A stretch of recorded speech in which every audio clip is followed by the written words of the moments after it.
Hello and welcome once again to Ignite Your Impact. My name is Jen Rhodes. If you caught the beginning of that video, I almost bit it. This damn chair. That's why I'm smiling so big. That's why he's smiling. Say hello, Matt. Hello. How are you today? Good. Excellent. It's a gorgeous day in Kansas City. It is. A little chilly to my liking, but that's okay because the sun is out. That's right. Amen. Let's jump in. Let's jump in.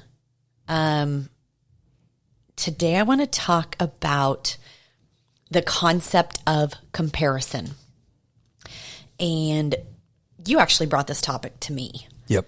And we started playing around with it, thinking about how we were going to talk about it because we can look at it a few different ways.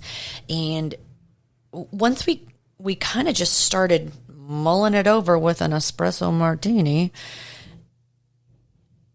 it came out with two different things. It's good and it's bad.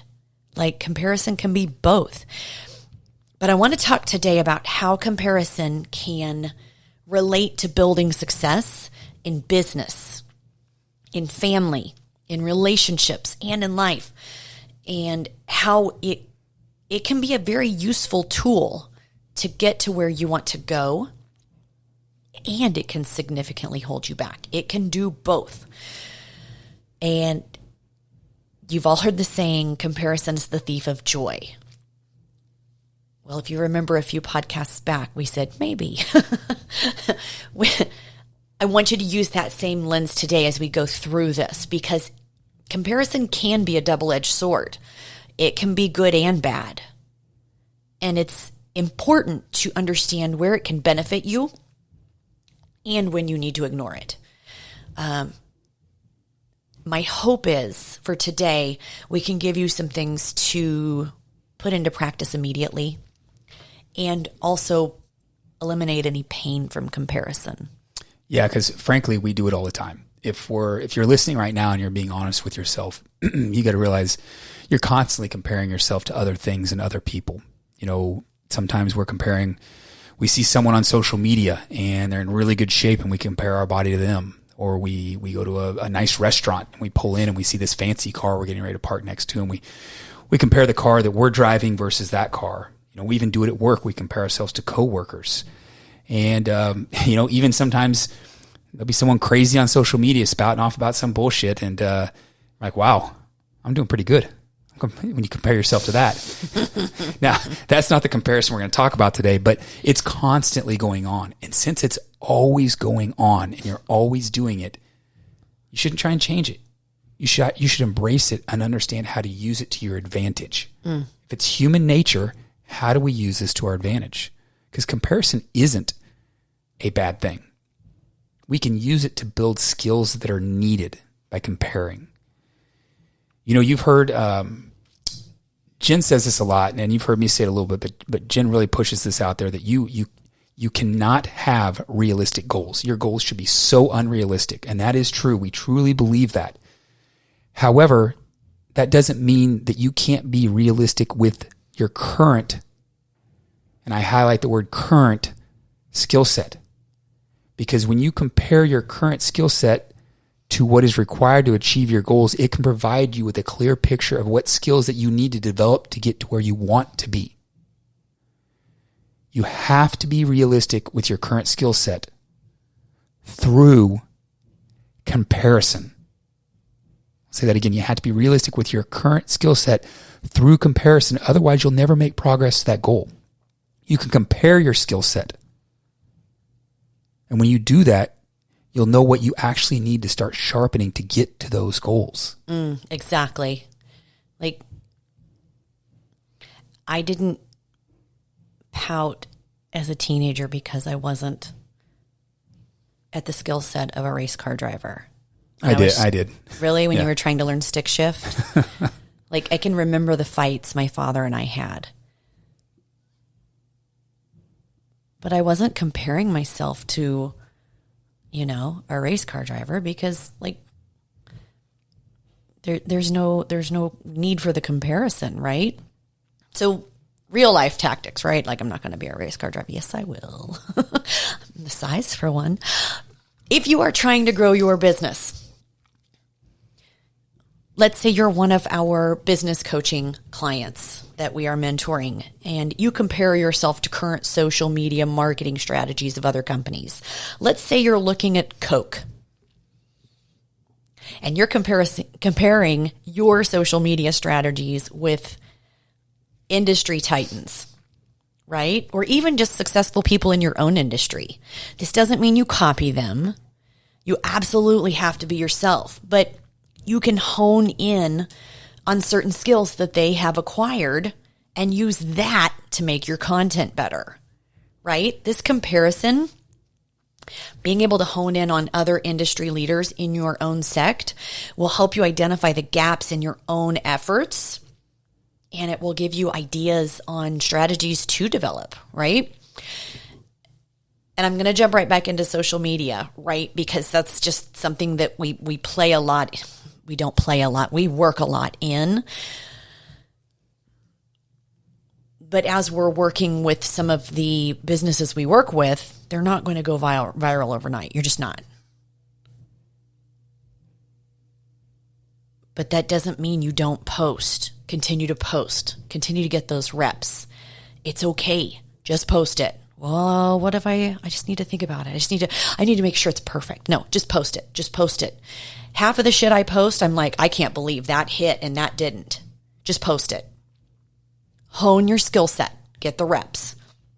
Like in our first few podcasts, do you remember like our first 5 podcasts, I think. Right? We were just, you can clearly tell we are newbies. We hadn't put in the reps for us to really hone our craft in here, in writing and in speaking.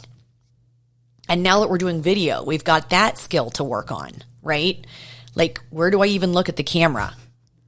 I know I'm looking off to the side. The green dot's right there, but I'm working on my skills, guys. I'm working on my skills, okay? I'm still sharpening that knife. But now that we're going in this podcast, it feels natural. It feels so natural for us. We've acquired the skills we need to advance. Well, the key word there is advance. I mean, like you said, in episodes 1 through 5, we couldn't compare ourselves to an Ed Milet, who is an absolute master at this. Yes. So there was no comparison in what he was doing, but we were looking at his skills. What skills did we need to advance ourselves? We understood where our skills were at that point in time. Lacking. And we knew what we needed to get to. Now we're at episode 78, 79, 80, whatever it is. And have we advanced, like you said? Absolutely we have. But at episode 150, we better be way better than we are right now today. And when we compare back and forth, we should know that our skills have gotten much better by the time we get to 150. It's important to note the comparison should not be the baseline, though, when it comes to evaluating your progress, comparing from one episode to the next. Because it's easy to get caught up in comparing yourself to others, particularly on social media. This can lead to feelings of inadequacy and discouragement when you do that too much. Can you use that comparison to drive you? Absolutely. That's what it's there for. However, you have to remember that everyone's journey is different. And you cannot compare your progress to someone else's without all of that context in that journey. Boom. Yeah. Yes. 100%. I know we talked about in a few podcasts ago, athletes comparing themselves to the great ones. Kobe didn't set out to hone his skills to be the best at his state or country even. He wanted to be the best ever. He knew what skills he had to beat to become the best ever. Now, I'm not saying Kobe's the best ever. Let's not get into that because it's sports. Anyway, but you understand what I'm trying to say. He used that comparison to drive his skills. Now, do I compare myself? Let's say something that you can't control.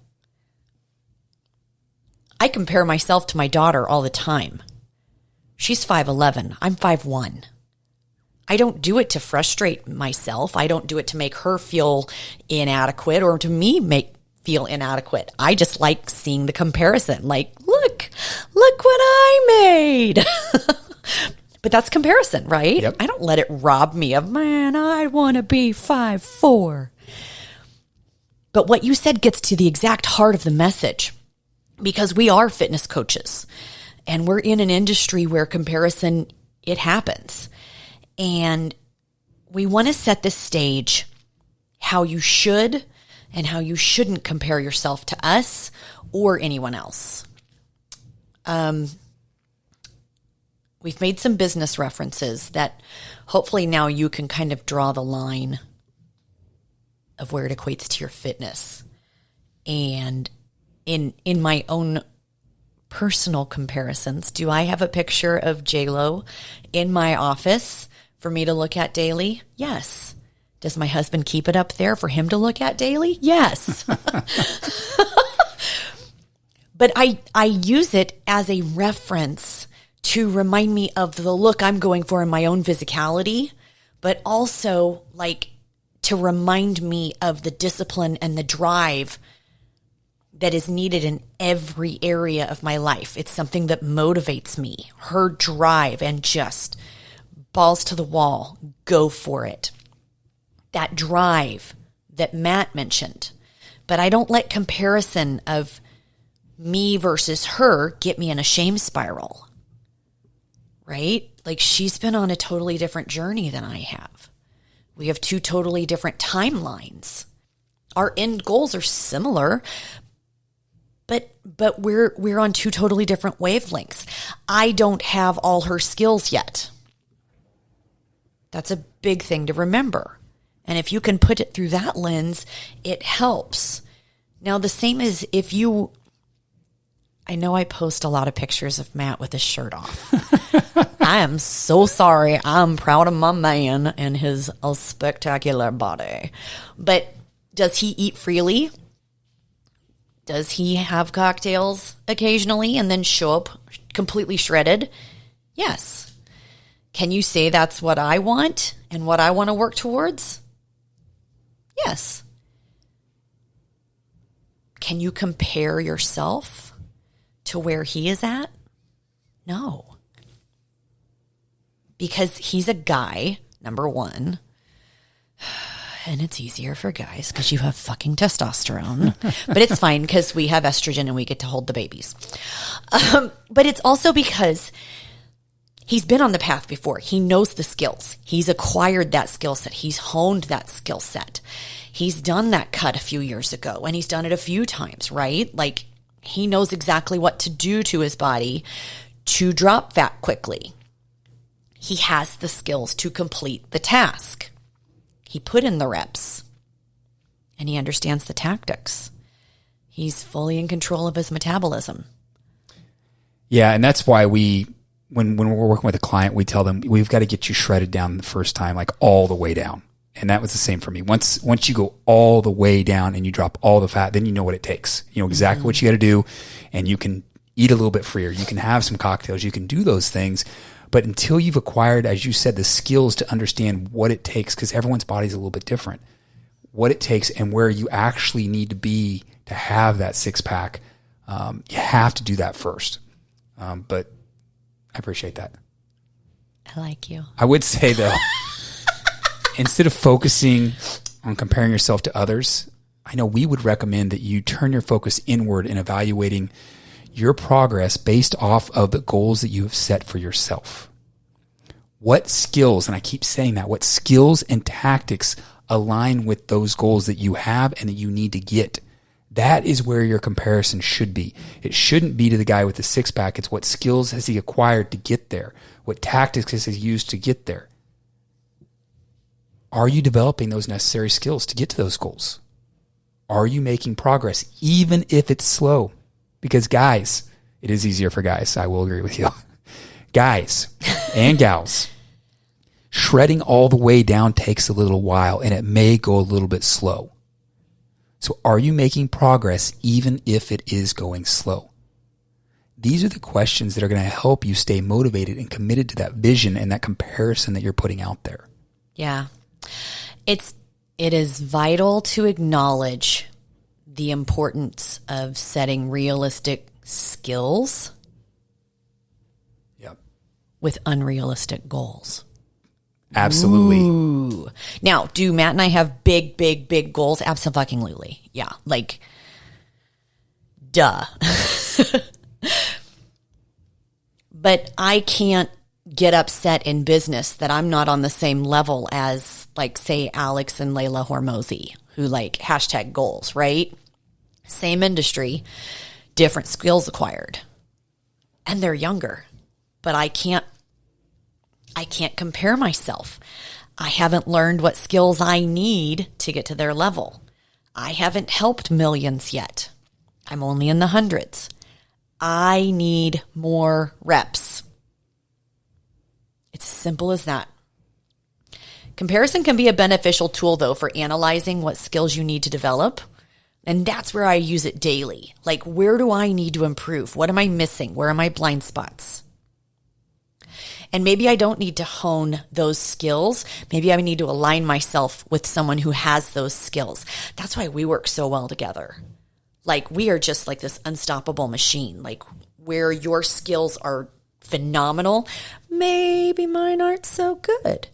Organization.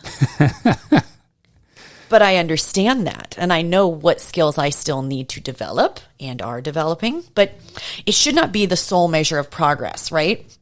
It is essential to focus on your own journey. It is essential to set achievable skills and acquire those skills. And then measure your progress against your own personal benchmarks.